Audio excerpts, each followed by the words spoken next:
I'm actually sipping a cocktail with the famous Shelley Adina, and then she's going to read from The Clockwork City, a steampunk adventure mystery. It's book one, the Lady Georgia Brunel mini mysteries, and I believe it's available now.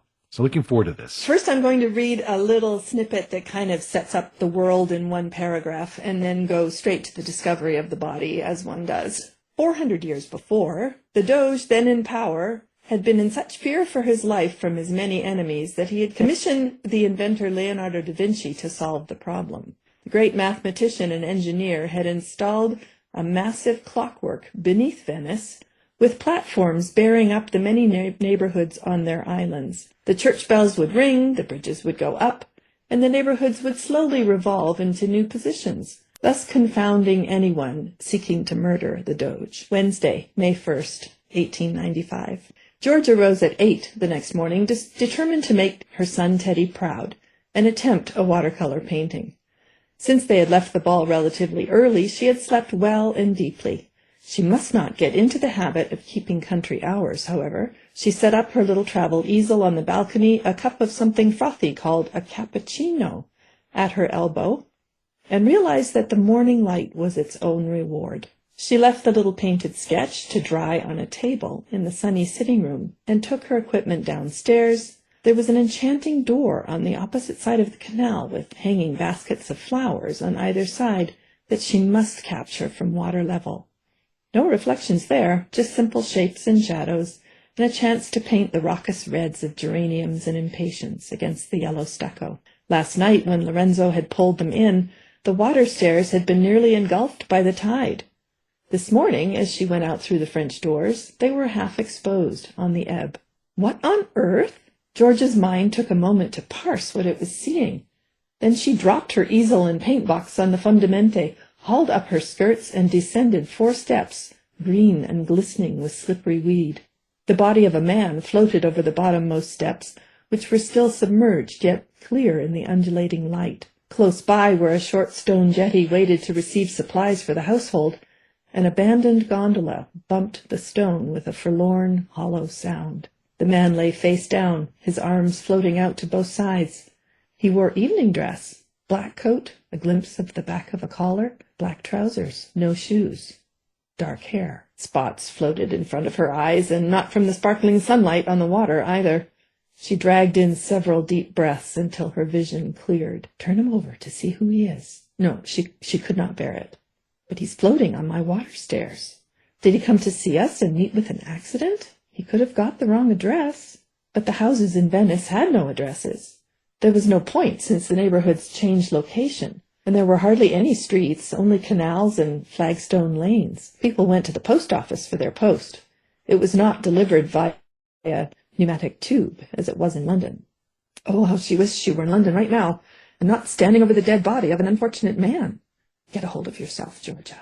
Another breath calmed the incipient panic. She apologized to the unknown man for deserting him at such a time and hurried inside, calling for help. The housemaid appeared instantly, took one look out of the French doors, and screamed. Georgia grabbed her by the shoulders, which made the girl gasp into silence. "We must call the police. Do you understand? The police." Polizia? "Si, the polizia! At once! Pronto!" The housemaid scurried away, wailing. The minutes ticked by with excruciating slowness on the small chronometer pinned to the lapel of her linen waistcoat. Georgia had time to drag Millie downstairs to witness the scene, and it was she who helped Georgia pick up her scattered painting equipment. Georgia's hands shook so badly that she dropped the pot of alizarin crimson altogether and wept as she tried to scrape the precious pigment back into the pot. She would never paint the geraniums opposite now. In fact, she thought grimly as she scrubbed the paint off her hands in her water closet, for 2pence she would tell Millie to pack, and they would board an airship to Switzerland, the south of France, anywhere but here. A commotion in the hall brought the two of them down from the first-floor sitting-room to find their major-domo showing the police through to the water stairs. Signore Aironi was a man of dignity and duty, and it was clear that a dead body on his premises was more than he could bear. His English was adequate for the requirements of the household, but when asked, he was simply not up to translating questions from the police in his state of mind. Millie did so in Italian, rapidly and with colloquial accuracy. though Georgia was aware that the Venetian dialect was beyond her. "Who discovered the body?" the taller, thinner man in the black coat and trousers asked. "I did," Georgia said. "I came downstairs to paint and found him floating there, as you see him." "At what time?" "About 9:30, I believe.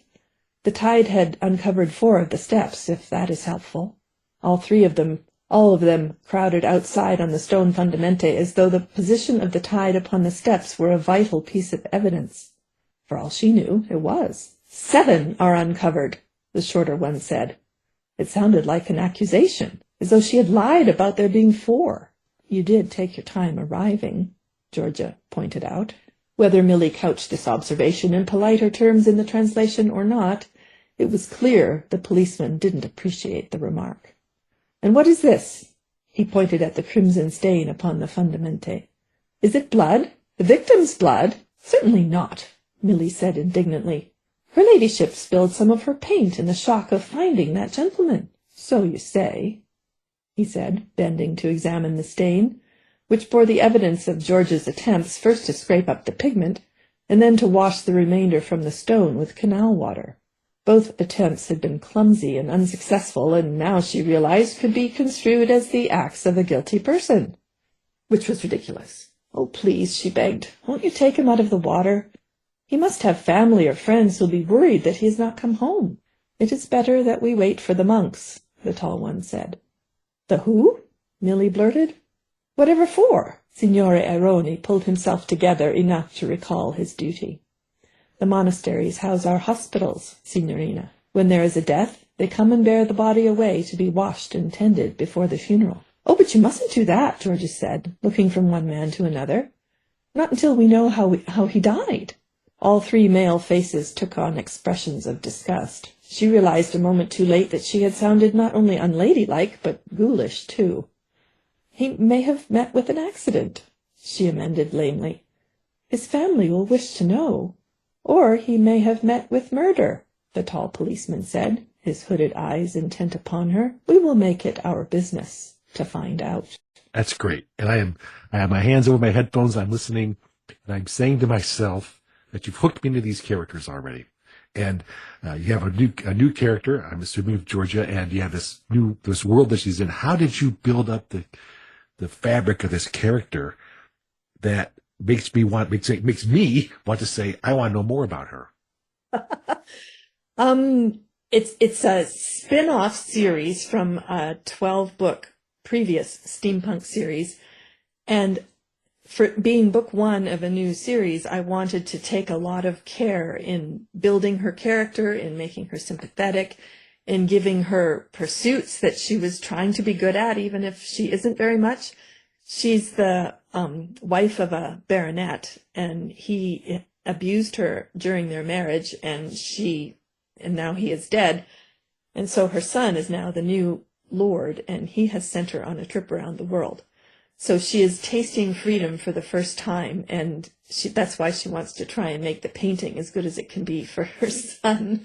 But I'm afraid she's never going to succeed very well at painting, but she is really good at noticing things. Yeah, and you get that too, and that's excellent.